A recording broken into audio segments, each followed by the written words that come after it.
Ochalaba okwanjula n'embaga.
Tuvudde mu keeki tulidde keeki olisiza dadiwo after keeki moment etuuse yakabbo ka muwala kati awo wennyini woba otunyonnyola wensobola okubanyonnyola kabbo ka muwala nalina gomesi yange ya green naye ezo ezimu kuzirilete zonna we ziri ku Sharitah's bridal wale agala okwambala ku gomesi ezo jangu yambale ku gomesi ze nayambala ofune ku mukisa gwange mpulira mama yes akati lwaki nayambala green ne gold Jeff ayagala nnyo green ayagala nnyo nature okitegedde so nalina okubalansinga ekintu nti nze wali ku red nyagala nnyo red ensonga lwaki nayambala red ate ne peach nazo nga kala zange kati nenoonyayo eyiye enkola bimunyumira nkitegeera nkola byayagala bino byenkola bikolera mwami wange yayagala nsiba kabina yayagala emimwa emitinti naye bannange ow'omutima omubi wakufa so nemuteramu gomesi ya green eyo era nayo njagala nnyo nalina no bametron babiri mbadde sibira ku metron bametron nalaba babiri ekitalinga kya bulijjo olwaki nafuna babiri kuba nga bombi bakwano bange ate naabo bagole nalaga mbaga zaabwe ku TV omu bamuyita Samali Eprong yali Samali Kizito nafumbira omwami bamuyita Eprong kati nasigala nga mukwano gwange then omulala bamuyita Sandra Mukasa naye nga ye amanyaga amatufu ye Sandra Egesa ate yafumbirwa Mukasa kati ne babuuka bakwano bange nenga abantu bano nalina okulondako omu ngenda okutikinga maxi ngono kyankolera noli kyankolera nogamba ko baleete babiri nga mujje babiri ne basinkana netukikuba era olwakabbo ka muwala kagenda mu maaso omwami omusibirira entanda omuleetedde byagenda nebyagira ng'alyalyako nga bwakulinda awo njagala otunnyonnyole bulungi oba obuntu bwenjagala obuntu obwo namuwa fruits nina ne mukwano gwange bamuyita Joan Petals oyo yankulira ebimuli ebyo nangamba Sharita obadde owaayo kimuli kimu kankwongera ebirala namukyazaako ne mumami akolamu NCBA bank naye nga akola ne decoration bamuyita Joan Petals Joan nankolera ebimuli ebyo nembimwongerako naye nga mu kimuli ekyo ekinene mwalimu chocolates mwalimu apples mwalimu bananas nali njagala ali ebintu ebinamukumanga mulamu asobole okuhandlinga emirimu egijja mu maaso gamba nawe wonovire wonoomusangira futa omukolo nga ngali healthy tweyongereyo so munange kyobola nabimufuna nemwongerako n'ebyo ebirala ate era netusiibula n'abantu be abantu babamu baali banda bagusooka nasanyuka nnyo nange okubalaba alinamu bawini mili alo brother ye bamuyita Kigozi meeyo eyo nazigo kwegamba mbagala nnyo bambi era ndi musanyufu nti mwanyaniriza mu family Elisha nkutumiddeko nnyo webale nnyo byonna nzikirizibwa okwebaza tusooke tulabe bino tukomewo webaze katusooke tulabe bino ebiri mu kabbo ka muwala then ate inkomewo tube nga tubasiibula tokwata ku remote Asmati Namyalo tushari ne Sharitah M Kawes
Process by process.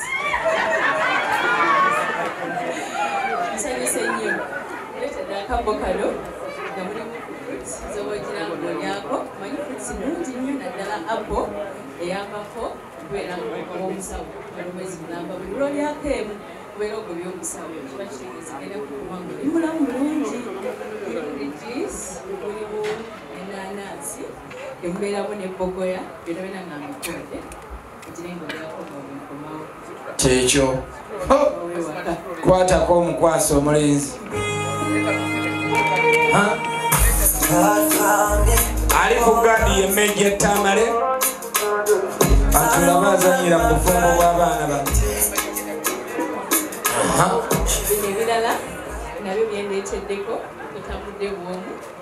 era nga mbikuwadde osobole okubeera nga olyako ne banno abakuwerekeddeko ntwala okwebaza okw'enjawulo eri mwenna famire y'omwami wange mwebale nnyo mwebalire ddala kumuwerekerako mwenna naddala bishop kwebale nnyo webalire ddala ssebo okuwaayo obudde bwo obw'omuwendo n'owerekerako omwami wange obulungi mwena mwena mbaagala nnyo era Jeff ye ngenda mubagalira nabamuzaala bajja kuwa empapula wangi ekyo kibadde tekiyinza butatwala mataala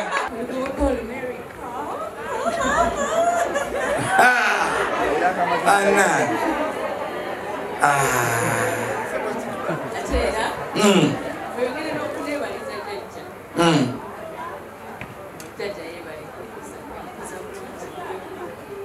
nkutumidde jjajja waffe omulungi ombwati webale nnyo webalire ddala amiina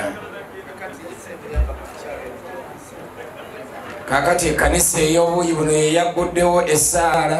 twagala ey'obuuyi obwo eggalewo essaala efundikirwa omukolo guno owulidde mulenzi ku babishopu b'olina abangi n'abasumba bonna batuwa essaala eggalawo omukolo era gw'oguddukaniza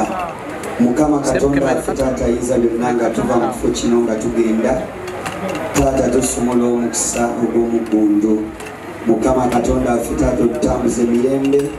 era tugaana enkola zonna ez'omubi empeza sitaani Mukama Katonda waffe taata ayinza byonna n'abasigala wano basigale n'emirembe mu Kristo Yesu omwana wa Katonda omulamu amiina kale buli eyakubiddwa ekifaananyi ku mukolo guno tokireka kubanga oyinza okusanga bakikozeeko editing ng'omutwe gugwo naye ekitundu ekisigadde wansi si kikyo kale era kati katuwasibulira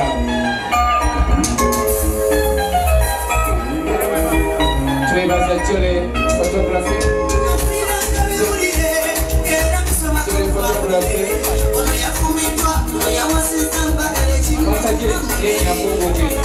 tusibula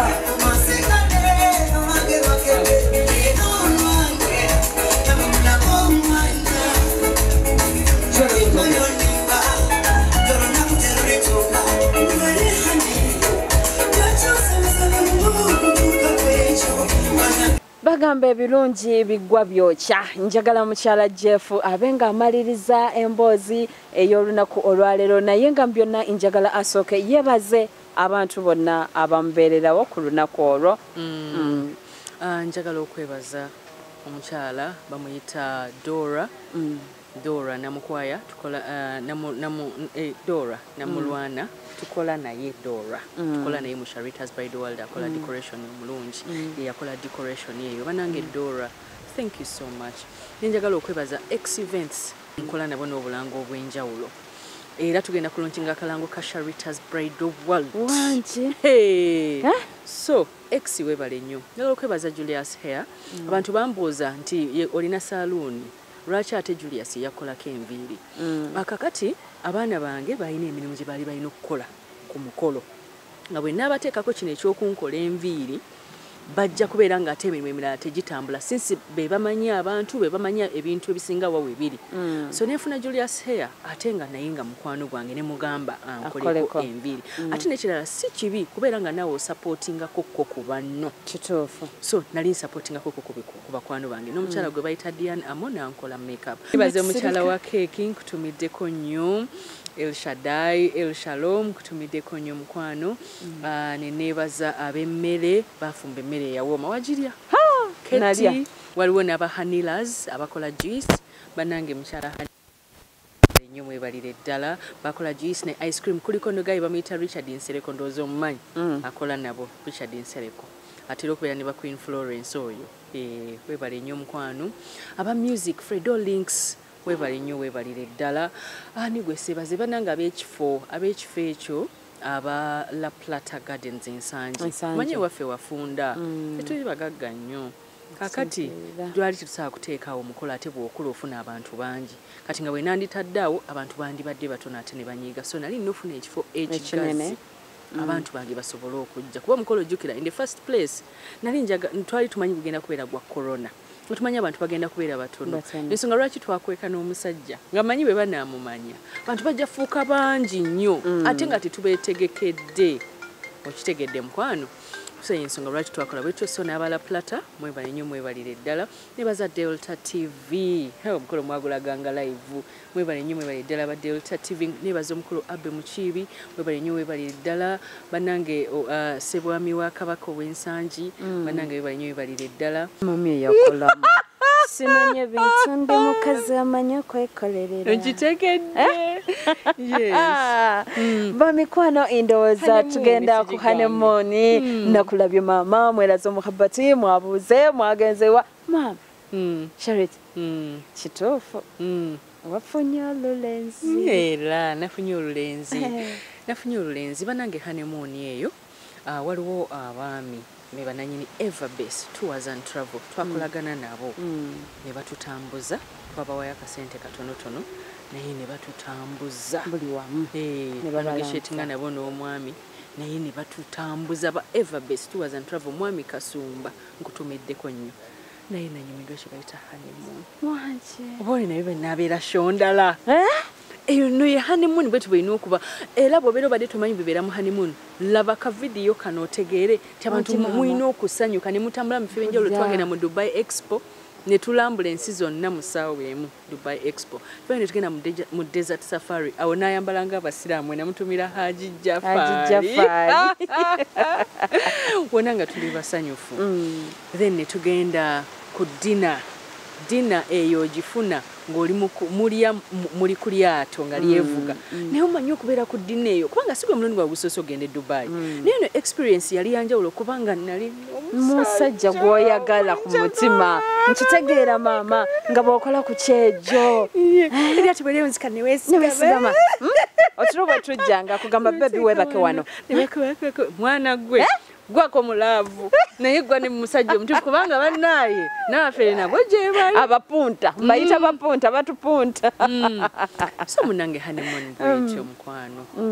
just no ndi musanyufu gwe nsembyayo okwebaza nebaza mama wange baganda bange abo bonna naye ate nebaza Katonda kubanga singa tekibadde Katonda kino sani kituseeko fenga ffe abantu tetulina maanyi nkitegeera naye ne tukola omukolo abantu ne basigala nga bagwogerako nze nali manyi kakolo katono kumbe naye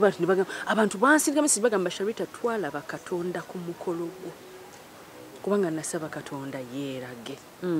era ne yeeraga Mukama Katonda yonna gy'oli nkutumiddeko kabonge Indowooza ba mikwano situgenda kusukka wano omukolo bwe mutyo nga bwe mugulabye bwe gwali bwe gwatambula ndi n'omugole Sharitah M Kaweesa ba mikwano indowooza yaddemu amanzi nakukyazizza fundikira shoyo ndifundikire bannanga abakyala bali eyo ekisookera ddala maybe kuno kankitwalenga kubuulirira kubanga nkolaganye n'abakyala ab'enjawulo nga bayita mu bizibu bya relationships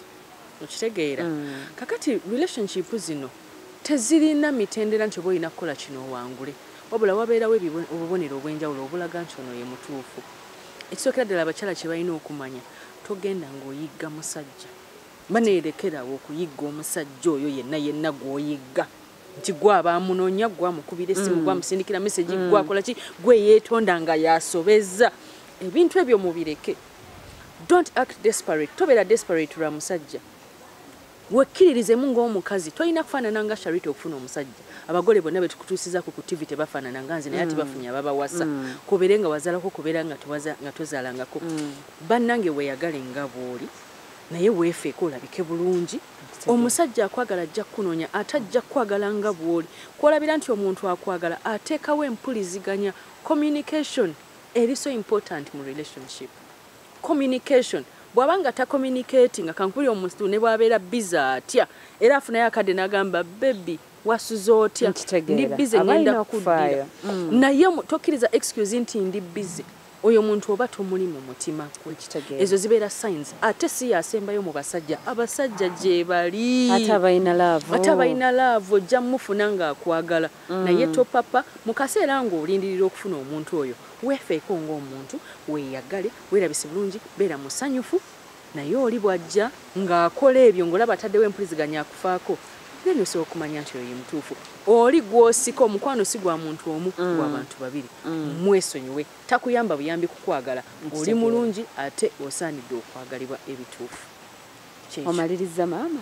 onyongereko ne bw'obeera oli gali ekozeeko aya basi ojja kufuna omusajja bye busiba musula bulungi mwera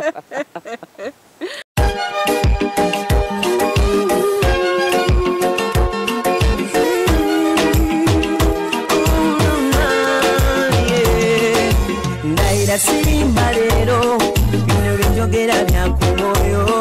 toboyo omutima gwange munda ekukubira nze ne kuntujja omukwano lero njagala otegere